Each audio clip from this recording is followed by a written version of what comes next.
কিডনির বিষয়ে সবচেয়ে প্রথম কথা শীতকালে যেটা আসে যে দেখা যায় পানি অনেক কম খাওয়া হয় এবং সবাই এটাই ধারণা করে যে পানি কম খেলেই কিডনি নানা ধরনের সমস্যা হতে পারে। কথাটা কতটুকু ঠিক, আর যদি ঠিক হয়ে থাকে স্যার তাহলে সেক্ষেত্রে আমাদের কি করণীয়? না, ধন্যবাদ। শীতকালে অনেকেই যেটা পানি কম খাচ্ছে হলো যে পেশাব কম হয়, কিন্তু সেটা ঠিক না। সঠিক পরিমাণে যেটুকু পানি খাওয়ার দরকার, অর্থাৎ আমাদের দুই দিকে যে দুইটা কিডনি আছে এর মেইন ফাংশনটা হচ্ছে আপনি প্রোটিন, ফ্যাট, কার্বোহাইড্রেট, ভিটামিনস, তারপর ড্রাগস যাই খাবেন লিভারে মেটাবলিজম হবে, পেশাব দিয়ে বের হয়ে যাবে। দিস দ্য প্রথম ফাংশন ও এক্সক্রিটিং ফাংশন, মানে শরীরের খারাপ জিনিস বের করে দেওয়া। এখন আপনি যদি পানি ঠিক মতো না খান, পেশাব কমে যাবে, তাহলে শরীর ওই বর্জ্য জিনিসগুলি বের হবে না। সেই ক্ষেত্রে পানি যেটুক খাওয়ার সেটুক খেতে হবে। তা আমরা কতটুকু পানি খেতে বলি? আমরা দর্শকদের বলি যে যতটুকু পানি খান জানি আপনার পেশাব 1.5 কেজির মতো পেশাব, মানে 1.5 লিটার, 1500। কারণ এইটা দেখা গেছে 1500-র ভিতরে সমস্ত খারাপ জিনিসগুলি বের হয়। তাহলে আপনি 2 লিটার 2.5 লিটার পানি খেতে হবে।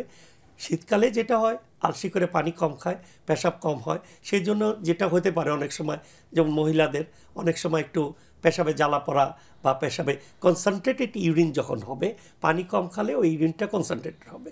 কারণ কিডনির একটা ক্ষমতা আছে, যদি শরীরে পানি কম খায় তাহলে পেশাবও কম হবে, যদি পানি বেশি খায় তাহলে পেশাব বেশি হবে। সেই ক্ষেত্রে তখন একটু জ্বালা পড়া করতে পারে, যেটা অনেক সময় আমরা মেডিকেল টার্মে বুঝি ডিজিউরিয়া ফ্রিকোয়েন্সি সিনড্রোম, অর্থাৎ পেশাবে জ্বালা পড়া, বারে বারে পেশাব হচ্ছে। সেইটা যেমন একটা কনসেন্ট্রেটেড ইউরিনের জন্য হতে পারে, অনেক সময় পেশাবের প্রদাহ বা ইনফেকশনের জন্য, ইরিটেশনের জন্য হতে পারে, অ্যাংজাইটি নিউরোসিসের জন্য হতে পারে, পরীক্ষা নিতে যাচ্ছেন বা টেনশনে আছেন, বারে বারে পেশাব করতেছেন।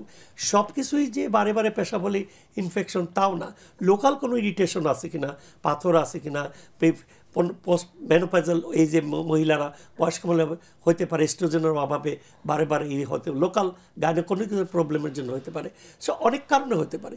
সেই কারণটা জানার জন্য আমাদের পরীক্ষা করতে হয়। আমরা পেশাব পরীক্ষা করলেই বুঝতে পারি তার ইনফেকশন আছে কিনা, অর্থাৎ পেশাবে পুষ্কনিকা যাচ্ছে কিনা। আরও যদি বেশি যায়, জ্বর থাকে, উপসর্গ থাকে, তখন আমরা বলি হ্যাঁ ইনফেকশন আছে, একটু ভালো করে একটু কালচার করে ডেফিনিট হয়ে আমরা অ্যান্টিবায়োটিক চিকিৎসা করি। সেইটা একটা। সেই জন্য আপনি যেটা বলতেছেন, পানি, যেটা পানির পরিমাণ আপনার খেতেই হবে, সেটা 1.5 লিটার পানি খান। কিছু কিছু ক্ষেত্রে আমরা পানি রেস্ট্রিকশন করে দেই, এটা জনসাধারণ জানতে হবে। ধরেন আপনার শরীরে পানি আসে 3টা কারণে আমি বলি, একটা হলো কিডনির কারণ, একটা হলো লিভারের কারণ, একটা হলো হার্টের কারণ। এই 3টা রোগ যদি থাকে শরীরে পানি থাকতে পারে। এখন আপনি যদি শরীরে পানি থাকে, তখন যদি আপনি পানি বেশি খান তাহলে কি হবে? এবং সবচেয়ে মজার জিনিস, শরীরে পানি থাকবে তখনই যখন আপনার কিডনি ফাংশন করবে না, অর্থাৎ কিডনিটা সচল না, ভালো করে কাজ করতে পারছে না, অর্থাৎ আপনার কিডনি যে পানিটা খাচ্ছেন এটা বের করতে পারছে না। সেই ক্ষেত্রে আপনার পানিটা রেস্ট্রিকশন করি। সেই ক্ষেত্রে রেস্ট্রিকশন করি এরকম, যদি ধরেন উদাহরণ দিয়ে বলি, আপনি 2 লিটার পানি খেলেন, আপনার পেশাব থেকে 500-600 হলো, ইনসেন্সিবল লস, অর্থাৎ শ্বাস প্রশ্বাসের সাথে কিছু বেরোলো, আর হলো পায়খানা রাস্তায় কিছু পানি যায়, তাহলে বাকি যদি 500 করেও থাকে তাহলে 1 সপ্তাহ আপনার বডিতে ডিটেনশন হয়ে আপনি ফুলে যাবেন। সেই ক্ষেত্রে আমরা কি করি, তখন আপনার রেস্ট্রিকশন করে দিই, যে পানি রেস্ট্রিকশন করবো। রেস্ট্রিকশন মানে বন্ধ না, 1200 থেকে 1500 দিই। দেওয়ার পরে যেটা করি, শরীরে পানি বের করার জন্য চেষ্টা করি, সেটা ওষুধের মাধ্যমেই হোক, রোগের যদি কোনো কারণ থাকে সেটা।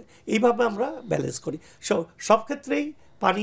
অনেকে বলে যে আমি 5 লিটার 6 লিটার পানি খাবো কিনা। হ্যাঁ, আপনি খেতে পারেন, আপনার কিডনি ভালো থাকলে বের হয়ে যায়, কিন্তু সেটা আমরা কাম্য নয়। কারণ আপনার যখন খারাপ জিনিসের সাথে সাথে কিছু ভালো জিনিসও বেড়ে দেবে, সেই জন্য আমরা বলি 2 লিটার 2.5 লিটার এবং 3 লিটার ম্যাক্সিমাম পানি খাবেন।